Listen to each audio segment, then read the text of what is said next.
Hello, I'm Ishka, and this channel is the Helsinki Renaissance, where we will be talking about arts and culture in hopefully a very insightful sort of a manner. Now, I do need to be able to deliver on that because I recorded two earlier versions of this video, and for different reasons, I'm slightly dissatisfied with both of them. So, to me, it seems logical that the only way I can make a choice is by recording a third version, which hopefully fixes the main problems I have with the two earlier ones, and so I can then release this and be done with this particular discussion for the time being. Because I initially started doing videos about Finnish cinema almost by accident, in that I was doing videos about international cinema because I just found it more interesting at the time, and then I happened to do one video about Aki Kaurismäki, and then so one thing led to another, and then I started researching some segments of Finnish cinema slightly more, and once I did that, I basically couldn't really escape the pull to research it in full. Forgive the rhyme, but so it went, and anyway, I just think that this is rather integral to this kind of story about the history of Finnish cinema. I promise that I won't go too slap happy with the leonine rhymes in the coming discussion. That isn't my idea of a miracle fix. But anyway, this particular video, which was initially inspired by me having watched or me having noticed the cover story for a certain old Sight and Sound article, which was sort of a rare exports themed idea. So when Le Havre by Aki Kaurismäki was playing at the Festival de Cannes, and some other Finnish movies at the time, I think Iron Sky was just gathering funding. So Iron Sky was sort of in a slow process of going through the production, and I think Rare Exports was a more recent project. But anyway, Finnish cinema started making a bit of a splash in the global scene, and how it appeared to Sight and Sound editors is that Finnish cinema was, to borrow a line from Monty Python, Finnish cinema was a bit like a now for something completely different. So that the pitch that Sight and Sound made for Finnish cinema, presumably to its British viewers, is that Finnish cinema is this perhaps the strangest film scene in Europe. Now, obviously, folks like Emir Kusturica and Dusan Makajevich, for instance, would contribute to trying to make some other film scenes plenty strange as well. But it does seem to me, if I'm trying to take a somewhat distant and objective view of Finnish cinema, it does seem to me that that the standard movie being released in Finland might seem like Finnish audiences might view the movies very differently than foreign audiences would. There was a situation that Timo Koivusalo, the director of, well, he's been doing some, I guess you'd call them historical films as of late. But anyway, Timo Koivusalo, when he said that his Sibelius biopic was playing at the New York Film Festival, there was some sort of a situation that Sibelius wanted a boy. You know, whenever his wife got pregnant, he had kind of hopes for a boy, and he had some sort of a, you know, boys' clothes kit ready.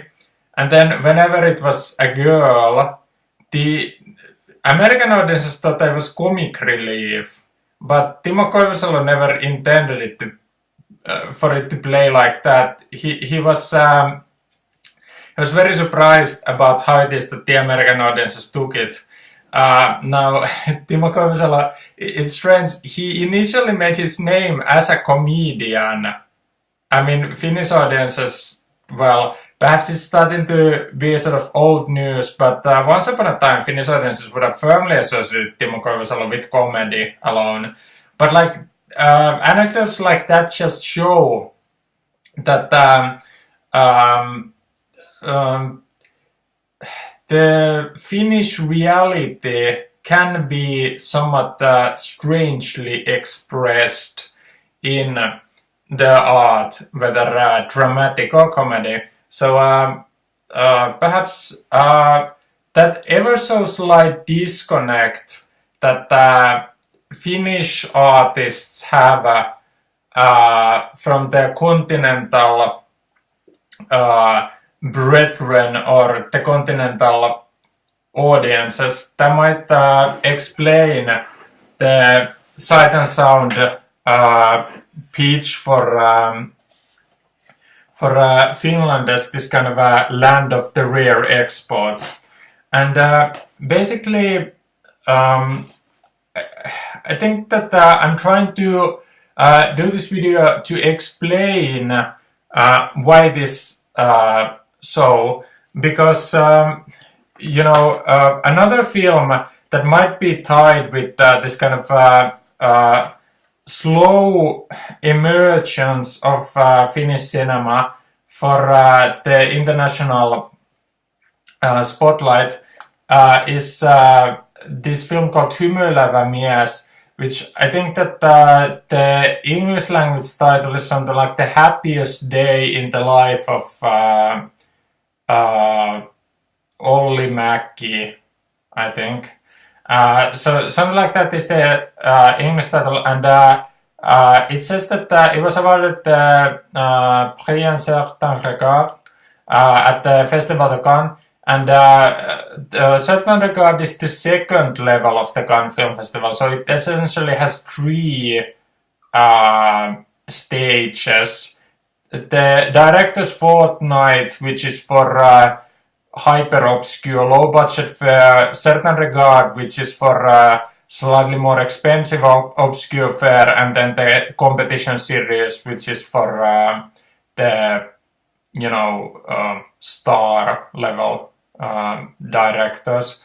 So this was voted as the best film in the second level, and you know, this might all be lumped into together and say that you know, some Finnish folks, they be making interesting movies. You know, at least this Dare to Be Different, arguably this one too. But you know, if we look slightly closer into this idea, it seems to me that this movie, what allows it to be special, and arguably what allows some of these recent Finnish movies to be special, I would argue, is that this is very good at synthesizing two opposites. So, you know, this is basically a drama, but it frequently goes about its business like a comedy. And I don't know anything about Juho Kuosmanen as a director, so I don't know whether it would be like a Koivusalo situation that whether he tried to be comical or whether it just accidentally happened like that. I don't know, but like this does seem to very smoothly combine art and entertainment to be both, rather quaintly old-fashioned and yet to have some sort of a more modern flavor to it than other quaintly old-fashioned work. And, all of that happy existence in the middle between drama and comedy, art and entertainment, and modern and old. I would say that that feat isn't achieved by Juho Kuosmanen being some sort of genius level director who's gonna take the modern film world by storm, but because there are Finnish predecessors that do exactly that.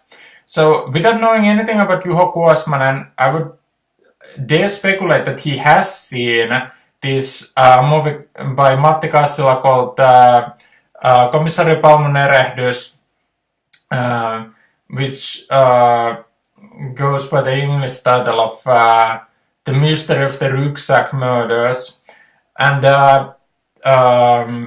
anyway, I would imagine that Juho Kuosmanen is very familiar with this because this is to perfection that kind of a film where it is occupying the happy middle ground between drama and comedy, art and entertainment, and with a slight new wave-ish flair combined with kind of old-fashioned excellence, in that these are rather similar samples of filmmaking. And I'm saying that Juho Kuosmanen couldn't have made this movie without Matti Kassila first pioneering that kind of a style. So if we look at cinema as a story, like if we take some sort of a classic like Kaikki rakastavat by Valentin Vaala, I would say that the reason why this movie was possible is because Valentin Vaala absolutely adored Ernst Lubitsch. So the same way that Billy Wilder, for instance, he used to have a motto when some project of Billy Wilder's ran into trouble. He, regardless of whether he was working with IIAL Diamond or Charles Brackett or whoever, he had this motto of what would Lubitsch do? Because there was this idea that Lubitsch had some sort of the silkiest touch with comedies in the history of Hollywood, and Valentin Vaala arguably had a career because of Ernst Lubitsch, because he was a fan of Ernst Lubitsch. Same thing with Billy Wilder. Like perhaps he could have hacked out some sort of an existence, doing dramas or what have you. But Lubitsch allowed some of his fans, like Vaala or Wilder, to have a career. And that my case for why old-fashioned Finnish cinema from the 30s, 40s, and 50s is frequently quite excellent is because Finnish directors, to the best of my knowledge, were picking excellent, North Stars, such as Valentin Vaala trying to be the Ernst Lubitsch of Finland. It is an excellent investment, as it were, in this latter eras that we had predecessors like that who were doing something that ages really well. And arguably, I've been complaining that Finnish audiences aren't appreciating some old-fashioned Finnish movies like this enough, in that the Felix Forsman cinematography in this one, it is high European standards, not just among the better samples of Finnish cinema, but just in the European context, a film like this can really soar. And I think that the reason why audiences in recent times have abandoned stuff like this is because no modern viewer appreciates Ernst Lubitsch the way that Billy Wilder used to appreciate him. No modern audience member appreciates somebody like Jean Renoir or John Ford quite like their contemporaries at times used to appreciate them. So with some viewers, the models that some old Finnish artists may have used, they aren't great investments with them, but that's where the international viewers come from. So if I'm saying that a movie like this plays quite gracefully in the same continuum as something like Hôtel du Nord by Marcel Carné, well, obviously lots of Finnish viewers couldn't care less about Hôtel du Nord, but there are plenty of film buffs all around the world who do care about it and who would care about anything that's having more than a passing resemblance to that. But anyway, then if we fast forward from the 30s, 40s and 50s to the present day, well, if you look at younger Finnish directors, what have they grown up wanting to what kind of films are they growing up wanting to be making? And I think that if we look at something like Arnold Schwarzenegger's Commando, or he has a TV show, starring the one and only David Hasselhoff. If there are young Finnish directors, or not so young, but anyway, well, still, part of the younger core of Finnish filmmakers, that if they grew up watching Knight Rider and Commando, for instance, I think that the reason why some Sight and Sound editors are very surprised about what's happening in Finland is because those young Finnish directors like Jalmari Helander or Timo Vuorensalo, they don't accept that they wouldn't be allowed to make their own versions of films like this that they grew up watching. They don't just accept that Finnish cinema would have a tradition of stuff like this. Basically, some younger directors, they are completely ignoring the Finnish tradition and they are just focusing on stuff like this, which they think is, either the coolest of the cool, or alternatively, they just think that audiences are so attuned that they think that a good career is to be had by following the way of this. And that's why you are getting Finnish films like this, is because they are made by people who grew up wanting to do something like this. And so, it's obviously rather different a North Star than Ernst Lubitsch, but I think that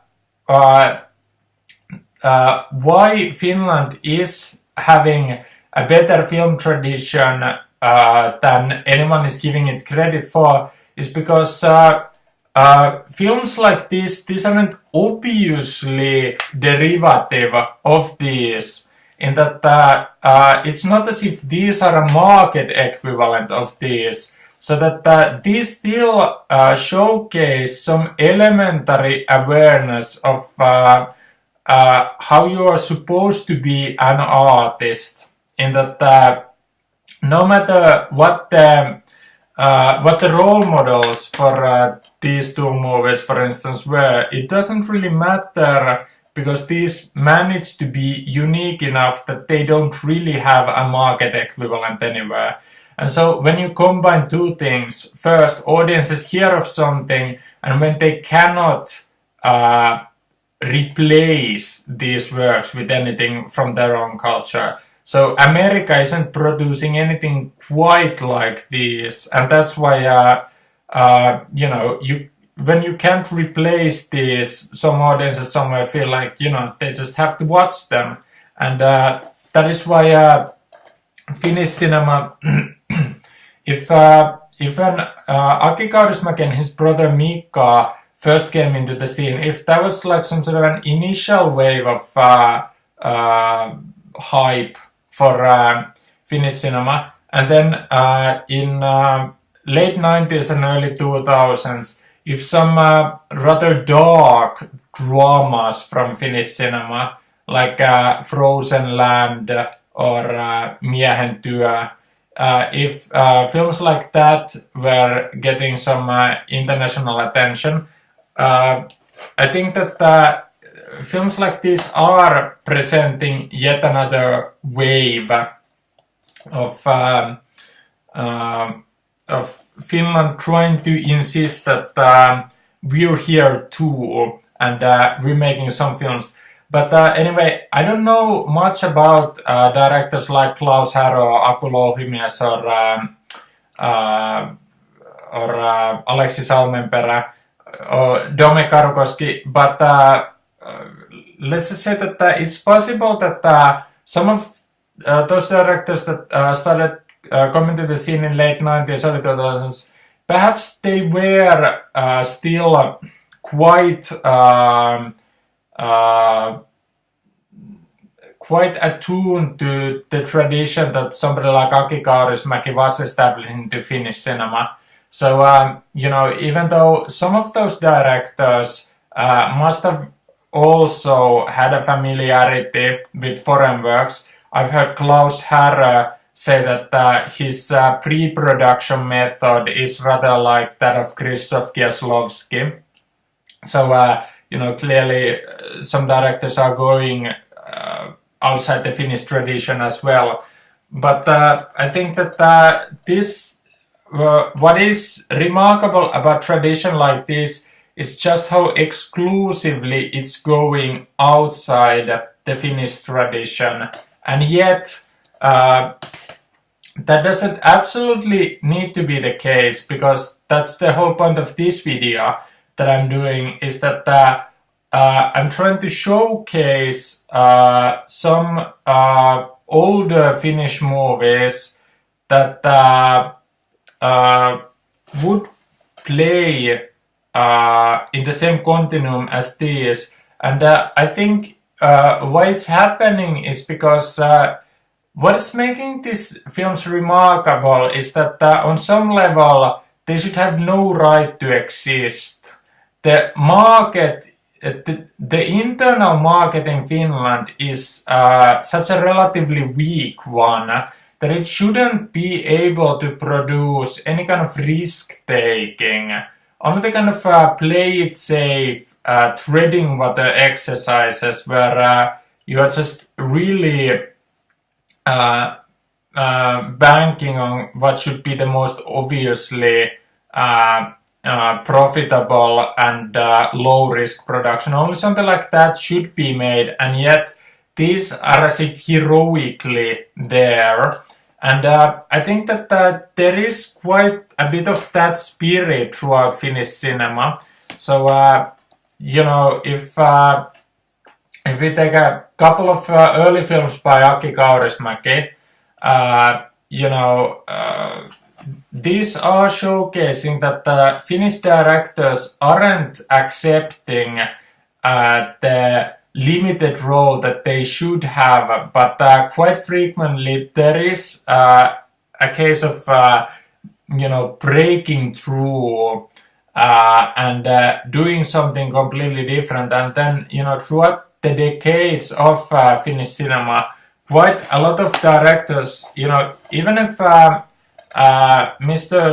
Helander and Vuorensalo, even if they don't personally look at the Finnish tradition, their mentality of filmmaking is still one that quite a lot of filmmakers throughout the history of Finnish cinema have had.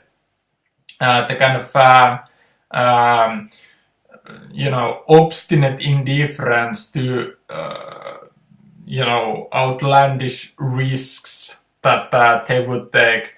And so I'm sure if Aki Kaurismäki, if he had asked any producer, should he make some sort of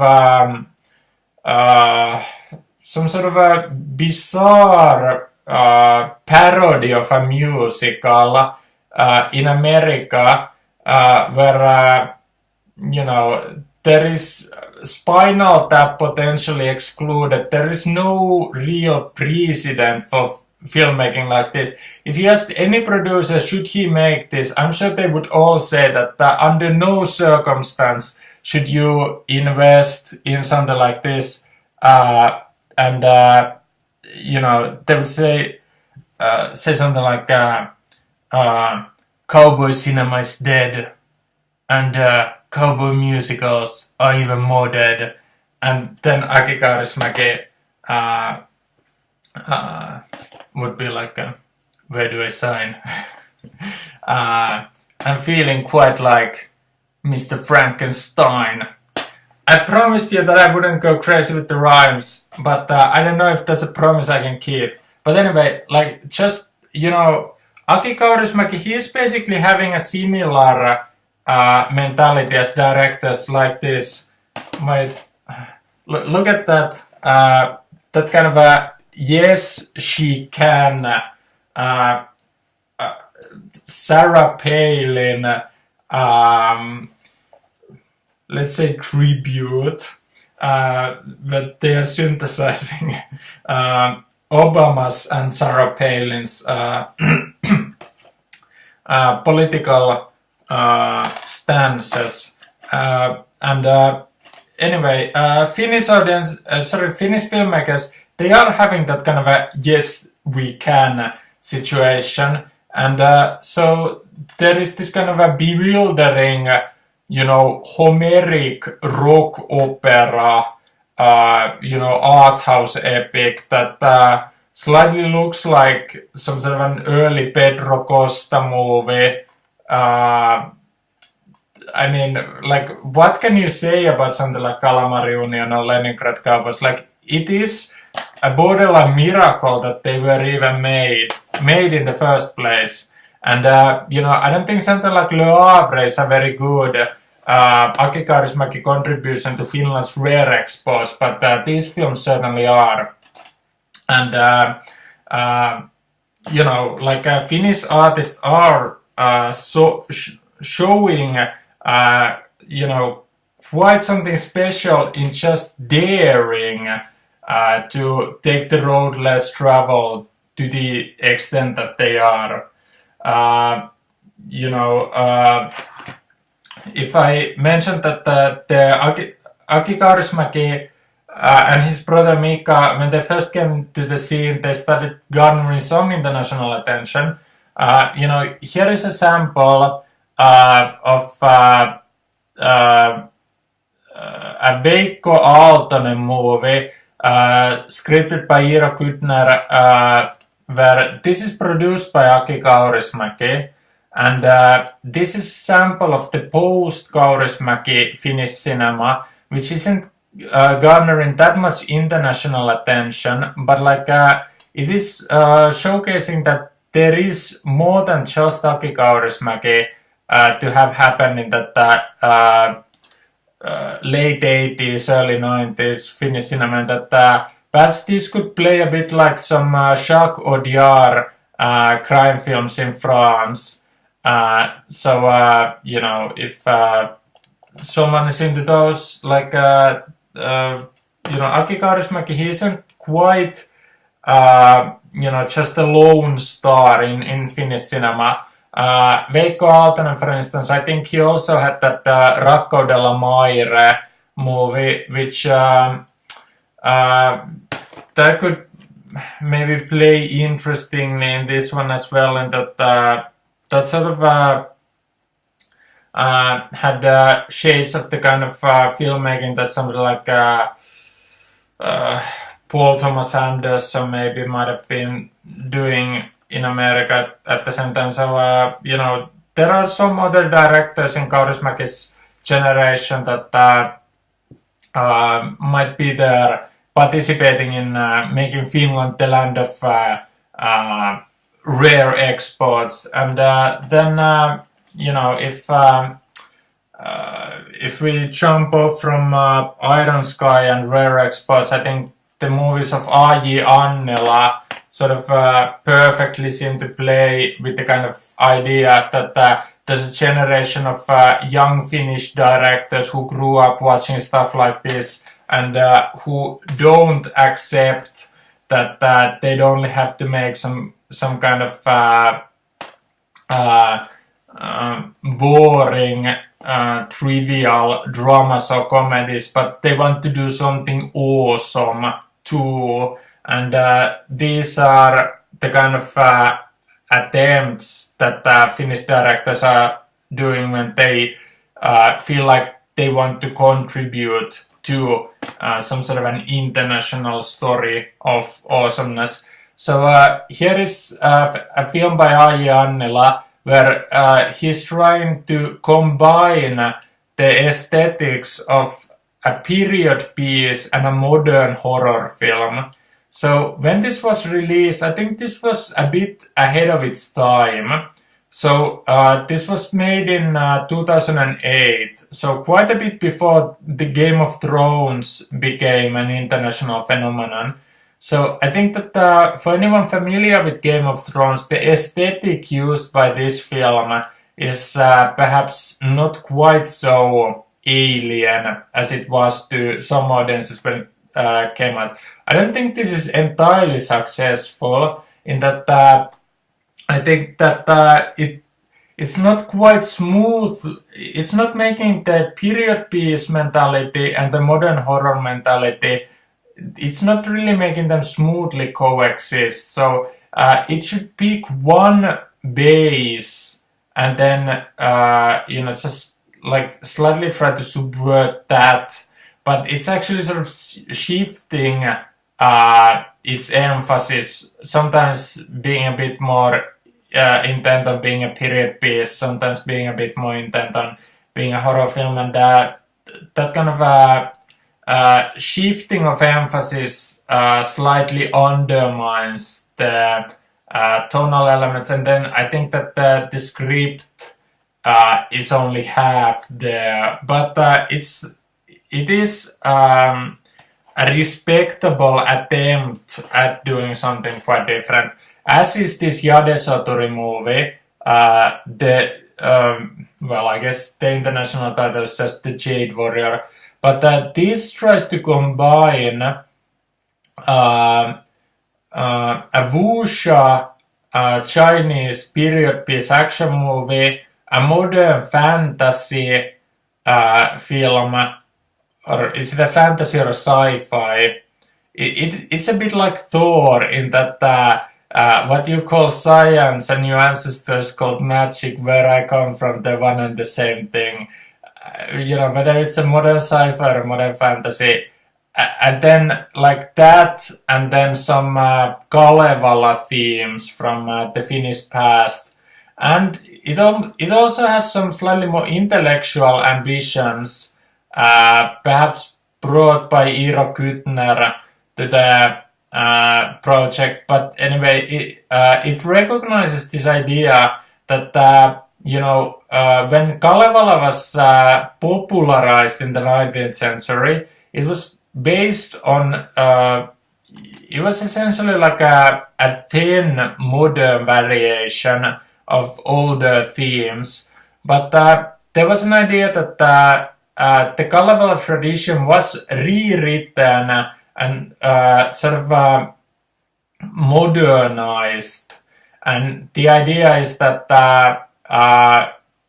because of the Indo-European roots that a lot of these Western countries share, there is a situation that a Finnish word like vasara seems to be oddly resemble a Sanskrit word called vajra.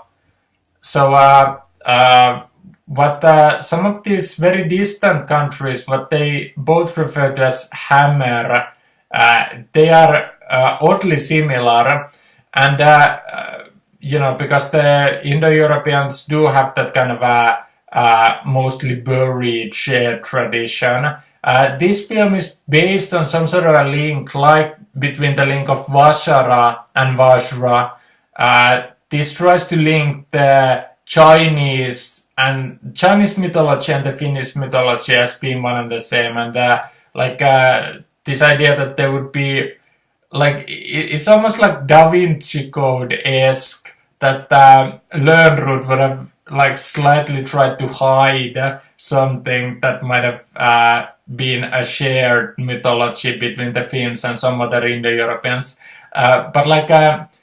This tries to juggle a lot of balls, and it's not entirely successful on a script level, but on a set piece level, a lot of these sequences are really well directed. So I don't know whether to give this a really positive review or just to leave on a note saying that this is another film where the attempt at doing something bigger and better is very respectable, but the script is sort of all over the place, and you can't really escape that. But it's a valiant attempt, at any rate.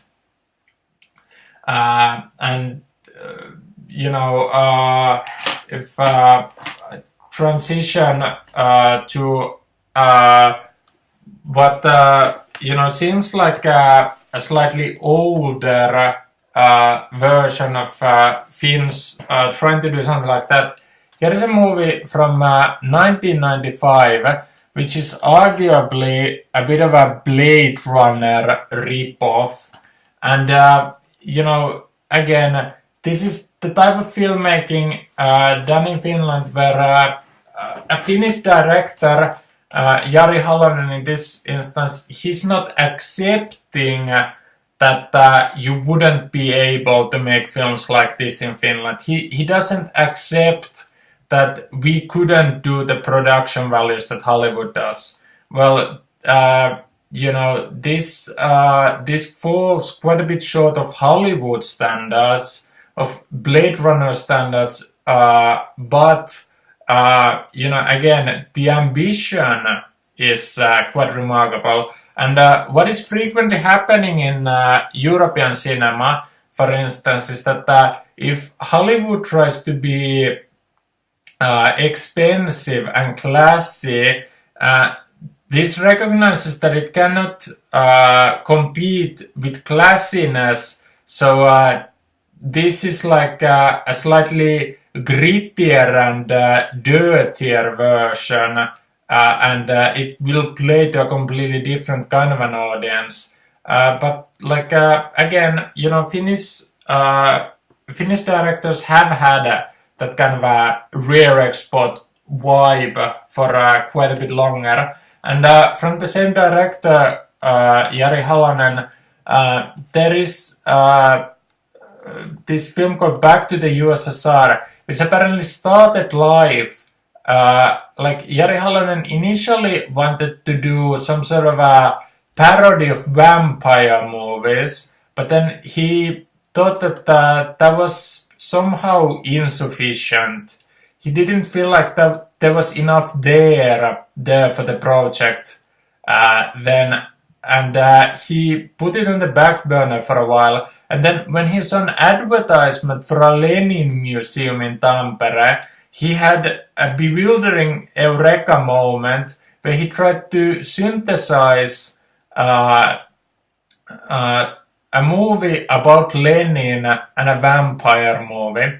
So this is basically the tale of a Finnish communist who cannot let go of the dream of the Soviet Union, and so he's feeling suicidal because his favorite country is there no more, and whilst trying to commit suicide, I think he meets a vampire who looks uncannily like Lenin, and then they have some sort of a road trip romance with each other. And I said that this film is rather reminiscent of somebody like Dusan Makayevich's filmmaking.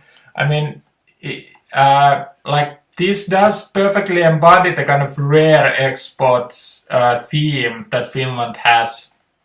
And that so many directors from so many generations have had that kind of an idea. So if I just mention the last Jari Halonen film, this is called The Christmas Party. I didn't want to watch it initially because I just thought that it would be somehow, like seasonal movies to me just seem trivial. But then again, it is rather absurd thinking of this as like a Christmas movie, because really, like, I thought that this was just like a more insane version of Buñuel's Viridiana. I mean, I'm actually comparing this Christmas movie to Buñuel's Viridiana. So, I think that's sort of, yeah, I don't know what to say. But I was going to point out that, here is a film by a director called Arne Tarkas, which is a Western made in, it's set in Lapland. So basically, I guess Lapland has the kind of comparable frontier-like presence that the American West might have, and this is Arne Tarkas clearly having grown up loving American Westerns and not accepting that you couldn't make Westerns in Finland. By the way, that was the Sergio Leone attitude. Like, Sergio Leone grew up loving Westerns, and the Italians have had that attitude. Like, whenever the Italians have loved something, they don't accept that you couldn't make it in Italy.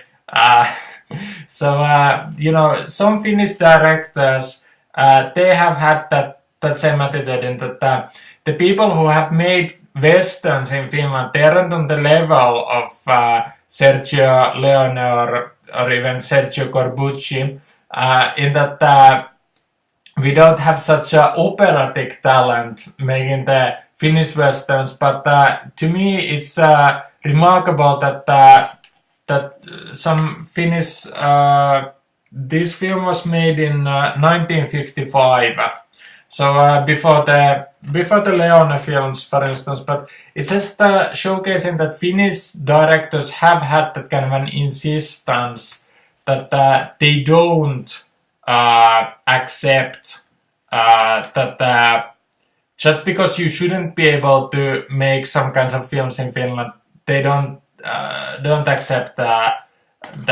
So anyway, here is an Anssi Mänttäri movie from 1997 called Palkkasoturi, or The Mercenary. The reason why I'm citing this is that this is very clearly under enormous influence of, say, the French New Wave type cinema. I really like the black and white aesthetic in this movie. I just personally found it a bit difficult to, like, the experience of watching this movie is like overhearing conversations at a bar, and I don't find those particularly inspiring conversations, but like the idea that somebody in Finland is doing, this isn't like, from an aesthetic standpoint, I didn't like this as much as something like Louis Malle's The Fire Within, but this is very clearly part of the same tradition. And, this, I would say, is closer to the actual New Wave era. This movie by Seppo Huunonen called Karvat was made in 1974. I would basically call this a New Wave movie. And this has the kind of zanier New Wave filmmaking that some people associate with like the Czechoslovakian New Wave. So if the Finnish New Wave mostly sort of unfortunately dry and quite a bit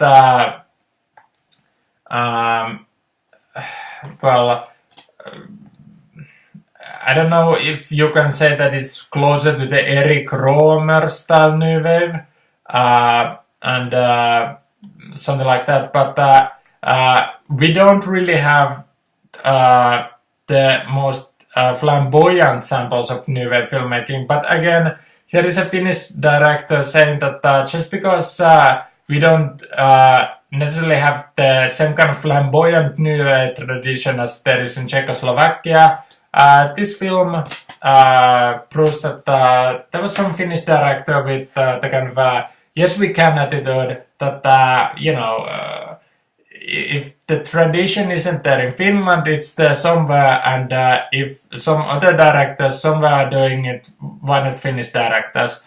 So here is another sample. This isn't a movie, but it's a TV miniseries, and it was released in 1991, which would mean that it went into production in like 1990. So if that's true, when I say that this miniseries, which was written, directed, and edited by Neil Hardwick, when I say that this is rather Lynchian in tone, like David Lynch hadn't really firmly established his reputation yet. So, like, this is quite ahead of the curve when it comes to being Lynchian. Because, like, the two things that this most reminded me of is Harold Pinter and then Twin Peaks. So, this isn't anywhere on the qualitative level of Twin Peaks. It's called Pakanamaan Kartta, which is translated something like Map to the Land of the Pagans. And, this kind of Cold War mystique that is hovering over the production, and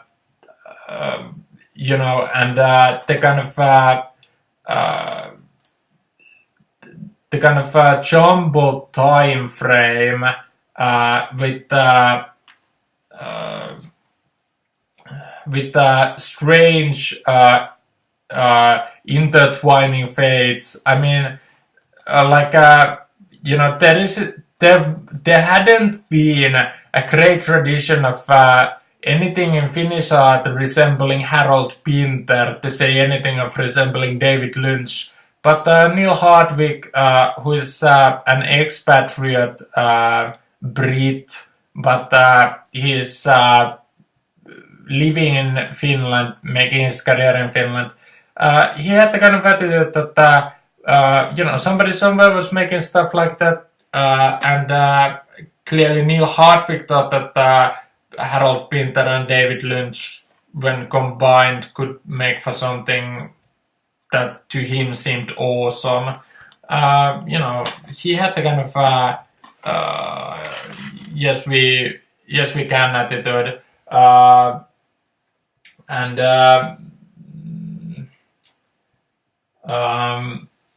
I was thinking of maybe bringing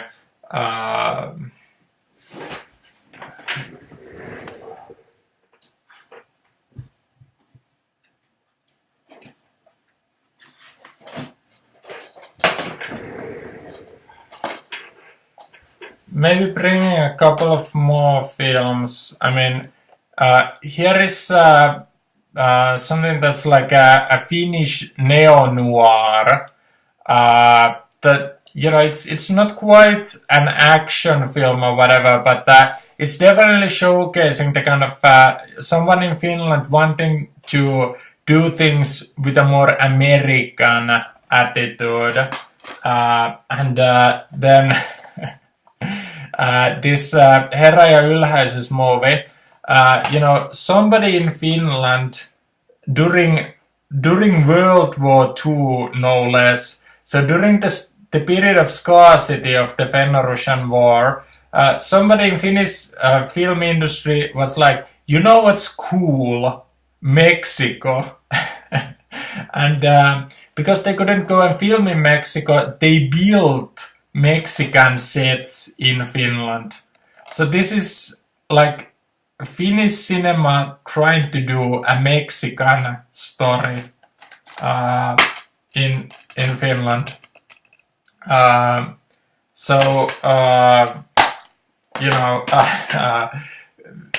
I mean, it's not just these two films from the earlier decades of Finnish cinema. I mean, lots of directors in Finland have had this kind of dedication to this kind of rare exports attitude. And if I am making any kind of a case for Finnish cinema in these videos of mine, it is basically, I think that there is some sort of a, 1-2 punch of this kind of classical films that are far better than what anyone internationally is currently regarding them as, and then this kind of, and now for something completely different, I mean, this is a pretty good 1-2 punch for Finnish cinema to, try and establish some sort of a global identity. And, having watched Finnish cinema for the purpose of doing videos for this channel, I have to say I'm quite impressed by because the financial situation that filmmakers find themselves in Finland, it is rather challenging. So it is the kind of situation that for a small market you are given a bunch of lemons and you pretty well have to learn how to make lemonade. And not only have some of these Finnish directors learned how to make lemonade, but sometimes even the kind of lemonade that it's occasionally reaching the condition of being special, even in the global standpoint, in that something becomes a huge classic when there's no market equivalent for it anywhere. Like the Zaragoza manuscript, for instance, there's no market equivalent for it anywhere. When some Americans like David Lynch and Martin Scorsese and Francis Ford Coppola and Jerry Garcia, when they were watching Zaragoza manuscript and it was just, like blowing everybody's minds, it's because there was no market equivalent for it in Hollywood. Like, even with, people like Scorsese, Coppola and Lynch, I mean, they are trying to do something that presumably sort of in the spirit of Zaragoza manuscript, and yet they just can't outdo the Zaragoza manuscript. Same goes for Terry Gilliam or whoever in Hollywood, in that sometimes smaller film cultures, when there is some sort of a special dedication, it can result into even epic wins that might reverse the situation in that if there was one generation that grew up watching these projects, perhaps it's asking too much that there would be a generation watching stuff like this and you know, wanting to one day make some sort of filmmaking like this. I don't think these exactly reach the kind of Saragossa manuscript level, but what I am very favorably impressed with Finnish cinema is that people are not giving up. That they don't accept demands to do generic content just because you know, it's not made easy and effortless for them. You know, they can't get the kind of budget for works like this. Perhaps they don't meet other people who share their enthusiasm, but the mere fact that they are able to somehow persevere and to make their dreams come true and whatever, like there is better kind of effort in the film culture in Finland from the filmmakers side than what people are recognizing, and I want to give the Finnish filmmakers their due in that you know, when somebody like Aki Kaurismäki, when he was coming to the scene, he was taking wild chances. There is no market equivalent for Calamari Union. This could be the kind of Saragossa manuscript type work from the Finnish cinema, that this could be blowing minds internationally, that somebody dared to do such a cool movie without any kind of predecessors. You know, like I have to say, having watched Finnish cinema, I think that our tradition is alive and kicking, and it is looking quite good. But anyway, hopefully I was able to pique somebody's interest with some of these works, and yeah, I'll keep doing videos about Finnish cinema, because I personally, I stopped watching new movies around 2011, and basically for 5 years I almost watched no movies. I was just focusing on literature alone. But then Finnish audiences, Finnish filmmakers like this, they managed to revitalize my interest in cinema, and I hope that they can have a similar impact on somebody else. But anyway, thank you for everyone for watching, and if you like this video, I hope you like some other videos as well. But anyway, that's all for me for now, and thank you for watching, and bye bye.